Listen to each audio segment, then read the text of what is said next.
Worldship Avalon, Chapter 2, by Mavranel. Abandoned Volcanic Mining Colony. Gus was waiting for his appointment in a small room with several other people. A few had looked up when he entered, but no one had said anything to him. The atmosphere was tense because no matter how you looked at it, everyone in that room would be competing with each other for a slot to get off this hellhole of a planet. Gus fidgeted with his tablet a little bit as he tried to distract himself.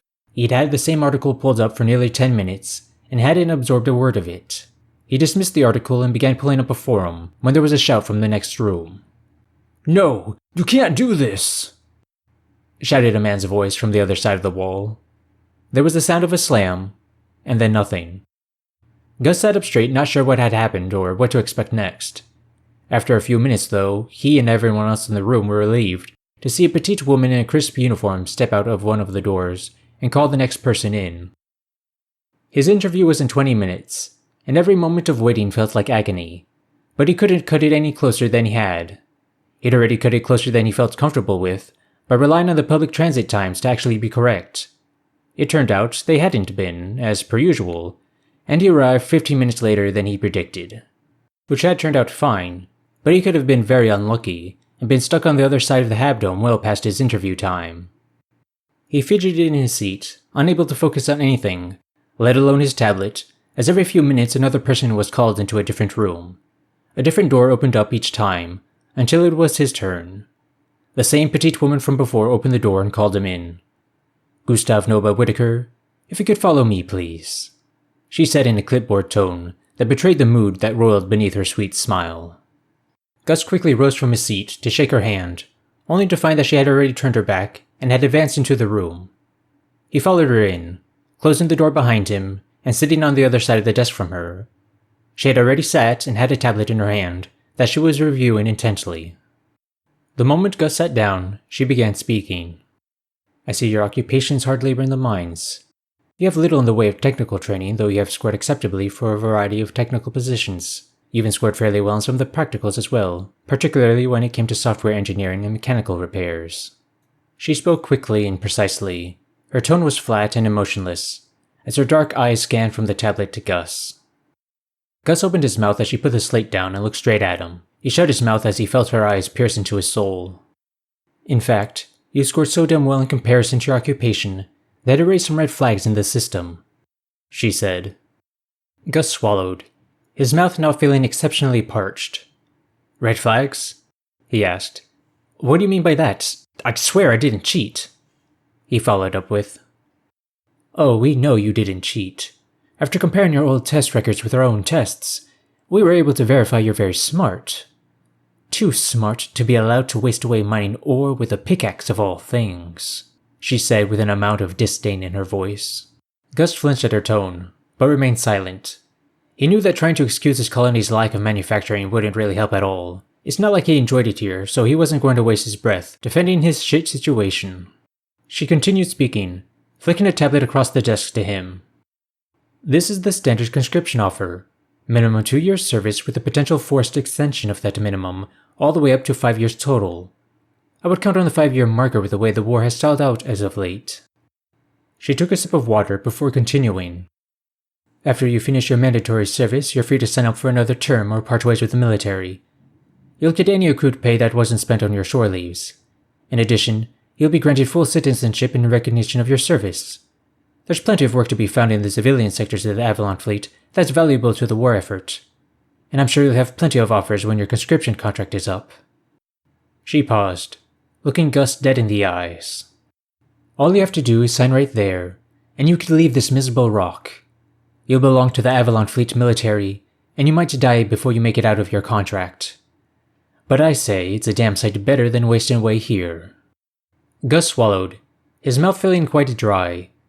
The weight of the decision before him hadn't quite hit until just then. He looked at the tablet that was now in his hands. The document was longer than what she had told him, but he had already read the contract on the way over. He knew what the words said, but their meaning only just now sunk in. Gus pressed his thumb against the scanner at the bottom of the tablet. It took his thumbprint as well as a sample of his DNA to verify his agreement to the terms, and he handed it back to the woman. She smiled and stood, putting out her hand. He rose and shook it. "Welcome to the Avalon fleet, Gustav," she said. What followed was a whirlwind of activity. The onboarding of new recruits had obviously become a matter of routine, given the speed at which Gus found himself being moved through the process. He was quickly shuffled into an examination office. They did a short battery of tests to verify his health, before sending him along to the next room. Here his head was shaved, and he was injected with a tiny microchip into his wrist. He was told the chip acted as a short-range tracking device, and would also hold important personal information. Just by waving his wrist over a scanner, any terminal in the Avalon fleet would be able to pull up all of his records and accounts. Gus had some misgivings about the tracking, but he wanted out, and the usefulness of such a device was hard to argue against. He had little time to process these thoughts as he was quickly sent to the next room, where he found several other freshly shaved recruits. They were all at terminals intently focused on the screens. Gus was shown to one of the terminals and was told to complete the test put before him to the best of his abilities. The test started easily enough with basic logic problems, reading comprehension, and mathematics. However, the problems rapidly increased in difficulty.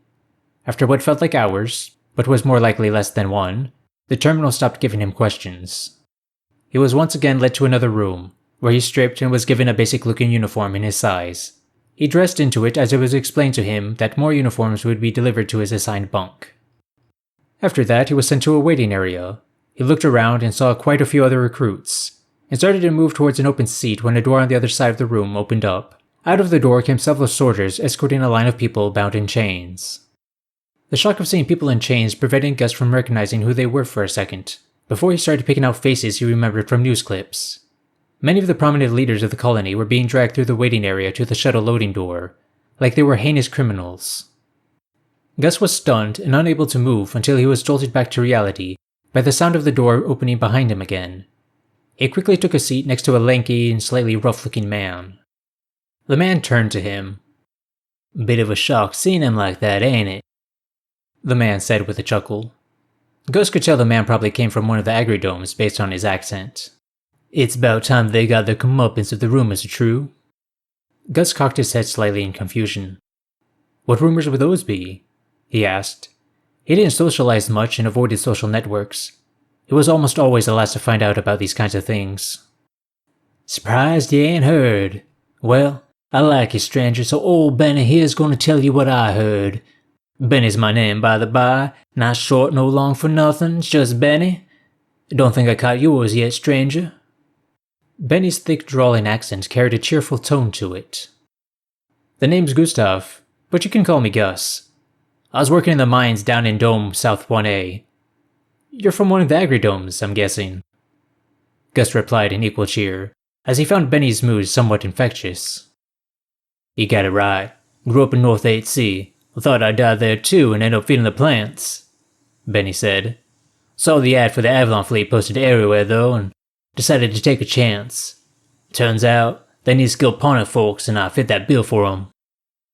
"That makes sense. A lot of mouths to feed in the Avalon fleet if the rumors are true," Gus said, as he nodded to what Benny had told him. "Sure enough," replied Benny. "Anyhow, about them rumors. Like I was saying, sounds like a lot of them higher-ups were up to no good, falsifying testing records, putting kids who came from money into tech training over kids who got higher scores, that sort of thing. Anyhow, word is the fleet up on high got wind of it somehow shortly after they got here. Now they's rounding them all up and gonna put in a new government." Gus just sat in shock for a moment, as he processed what Benny had just said. The woman in the recruiting office's words came back to him, about how his test results had raised red flags. Had he been held back from tech training, not because of a lack of talent, but because someone had waved their hand and made it so? Gus shook his head. That was in the past now. He needed to focus on the future. "Well, that's pretty crazy. Good thing the fleet's taking care of it," he replied to Benny, nodding as he did so. Some time passed as Benny and Gus slipped into a conversation about the past and speculation on what would happen next. A few other recruits sat near them and joined in on the conversation. More time passed and they were finally allowed to board the shuttle. The trip into space was less eventful than Gus would have imagined. Seeing the view of his own planet wasn't anything new. He'd seen satellite images before. But there was something about seeing the scarred and oftentimes molten surface of the small world with his own eyes. That world had been his literal and figurative hell his entire life, and he was finally leaving it behind. He knew he wasn't precisely headed to heaven, but he hoped his life would be better than it had been at least.